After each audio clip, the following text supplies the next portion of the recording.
Salam dəyərli izləyicilər, hər vaxtınız xeyirli olsun. Bugün insan inkişaf indeksinin hesablanma qaydasına birlikdə baxacağıq. Biz ilk öncə bilməliyik ki, dünya ölkələri insan inkişaf indeksinə görə bir-birindən kəskin şəkildə fərqlənir və insan inkişaf indeksinin səviyyəsi 0-dan 1-ə kimi göstərici ilə ifadə olunur. Biz insan inkişaf indeksini hesablamaq üçün bu göstəriciləri bilməliyik. İlk öncə onu bilməliyik ki, insan inkişaf indeksinin vahidə bərabər olduğu ölkələr üçün bu xüsusiyyətlər səciyyəvidir. İlk öncə orta ömür müddəti 85 yaş və ondan yuxarı olmalıdır. Ümumdaxili məhsulun adam başına düşən payı 40 min ABŞ dollarından çox, yaşlı əhali arasında savadlıq səviyyəsi isə 100%-ə yaxın. Bunlar insan inkişaf indeksinin vahidə bərabər olduğu ölkələr üçün səciyyəvidir. İndi gəlin insan inkişaf indeksinin ən aşağı göstəricisi 0-a bərabər olan ölkələrin xüsusiyyətlərinə baxaq. Belə ölkələrdə orta ömür müddəti 25 yaş və ondan aşağı olur.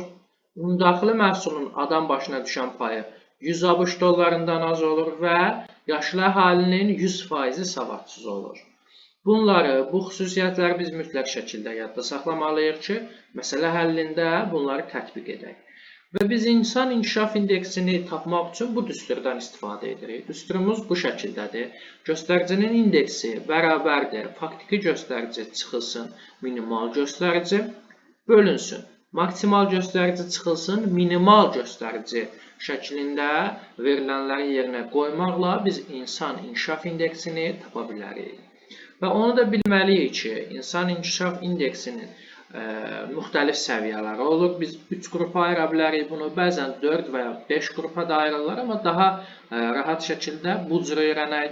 0,8 və daha yuxarı həyat səviyyəsi yüksək olan ölkələr, 0,5 və 0,8 arasında olan ölkələr həyat səviyyəsi orta olan ölkələr və həyat səviyyəsi aşağı olan ölkələr isə 0,5-dən aşağı olan ölkələri misal göstərə bilərik. İndi bunun da konkret nümunəsini çəkəcəyik.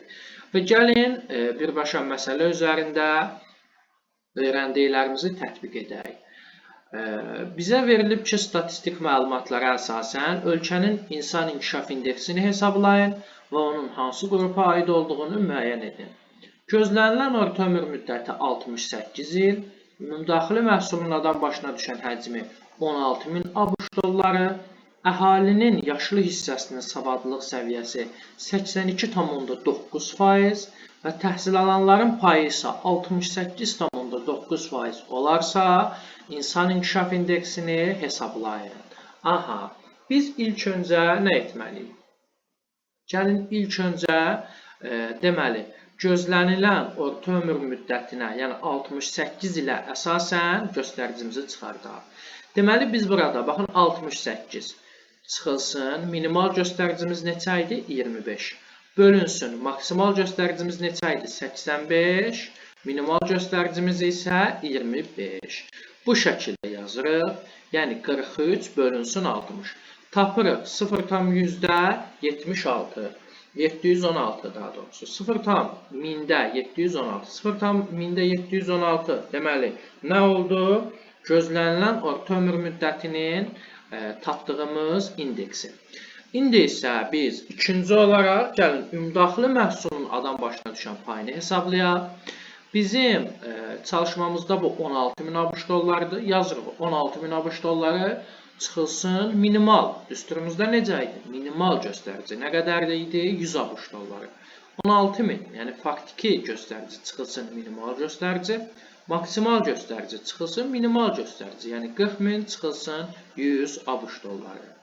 Və 15.900 bölünsün 39.900 şəklində biz yazsaq 0,1000-də 398 alaraq nəyi? Ümumdaxili məhsulun adam başına düşən həcmini.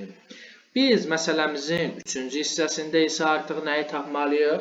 Həm əhalinin yaşlı əhalisinin savadlılıq səviyyəsini, həm də ki, təhsil alanların payını. Gəlin baxaq. Çalışmamızda əhalinin yaşlı hissəsinin savadlılıq səviyyəsi 82,9%, təhsil alanların payı isə 68,9% verilir. Və biz burada deməli, ilk öncə əhalinin yaşlı hissəsinin savadlılıq səviyyəsini tapırıq. 0,829. Daha sonra isə təhsil alanların payını tapırıq 0,689 və düsturumuza əsasən biz əhalinin yaşlı hissəsinin savadlılıq səviyyəsinin 3/2-sini və təhsil alanların payının isə 3/1-ni hesablamaqla, yəni 0,552 üstəgəl 0,229 yazmaqla 0,781 tapırıq. Bu da ümumi təhsil səviyyəsi üzrə göstəricidir. Deməli, baxın, dəyərli yoldaşlar, biz tapdıq bütün göstəricilərimizi 0,781, 0,398 və 0,716. Aha, və biz nə etməliyik? Biz sonda isə bunların hər birini toplayıb sayına bölməliyik. Yəni, bu şəkildə yazmaqla biz tapa bilərik insan inkişaf indeksini. Toplayırıq bunları və 3-ə bölürük. Nəticədə tapırıq. Bu ölkənin, bu hansı ölkə isə X ölkəsidir. X ölkəsinin insan inkişaf indeksi 0,631 olacaq. İndi gəlin baxaq 0,631 deməli hansı qrup ölkələrə aid olacaq? Baxdığımız zaman görə bilərik ki, bu həyat səviyyəsi orta olan ölkələrə aiddir. Deməli, əziz dostlar, biz burada ilk öncə düsturu yaxşı şəkildə yadda saxlamalıyıq ki, deməli, faktiki göstərici çıxılsın minimal göstərici, bölünsün maksimal göstərici çıxılsın minimal göstərici. Bunu yadda saxlamalıyıq. Daha sonra biz bilməliyik ki, burada orta ömür müddəti maksimum nə qədərdir? Ümumdaxili məhsul maksimum və yaşlı əhalinin savadlılıq səviyyəsi maksimum və minimumları bilməliyik. Biz bunları bilməklə bizə verilən məsələlərin həllində rahatlıqla düsturumuzun yerinə qoyub cavabı tapa bilərik. İnsan inkişaf indeksinin tapılması izah bu qədər. Ümid edirəm ki, faydalı olar. Diqqətiniz üçün təşəkkür edirəm.